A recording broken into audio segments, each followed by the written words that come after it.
அனைவருக்கும் என் இனிய காலை வணக்கம். கந்தனின் கருணையாலும் அம்மையப்பன் அருளாசிகளாலும் இன்றைய நாள் உங்களுக்கு இனிதான நாளாக அமையட்டும். வேலேந்திய வேலவனின் அருளானது அனைவருக்கும் பரிபூர்ணமாக கிடைத்து அனைத்து தடைகளும் அனைத்து இன்னல்களும் நீங்கி இனி வரும் நாட்களில் அனைத்தும் நன்மையாகவே நடந்தேறட்டும். எவ்வித தடைகள் ஆயினும் செவ்வாய் தோஷத்தால் பாதிப்பு பெற்றவர்களாயினும் சரி, அனைவருக்கும் சிறந்ததோர் பரிகாரமாக இந்நாளில் செவ்வாய்க்கிழமை நாட்களில் முருகப்பெருமானின் ஆலயம் சென்று அங்கே அவருக்கு பால் அபிஷேகம் செய்து வெற்றிலையில் நெய் தீபம் ஏற்றி வழிபாடு செய்தால் நிச்சயம் அனைத்து தோஷங்களும் அனைத்து தடைகளும் நீங்கி நன்மையை நடந்தேறும்.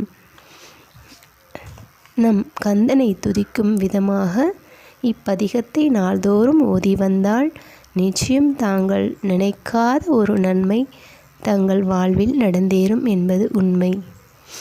சிவாய நம. திருச்சிற்றம்பலம். ஓம் குகனே போற்றி, ஓம் முருகா போற்றி என்று கூறினால் மும்மூர்த்திகளையும் முத்தேவியரையும் வழிபட்ட பலன் வந்து சேரும். ஓம் குகனே போற்றி. உருவாய் அருவாய் உளதாய் இளதாய் மறுவாய் மலராய் மணியாய் ஒளியாய் கருவாய் உயிராய் கதியாய் விதியாய் குருவாய் வருவாய் அருள்வாய் குகனே.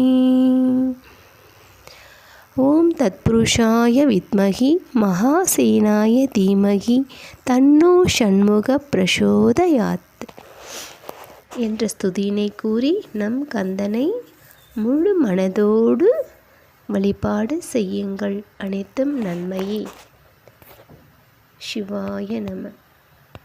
ஆறுமுகம் இருக்க இனி அனுதினம் ஏறுமுகம்தான் நம் வாழ்வில் என்ற நம்பிக்கையோடு செயல்படுங்கள். திருச்சிற்றம்பலம்.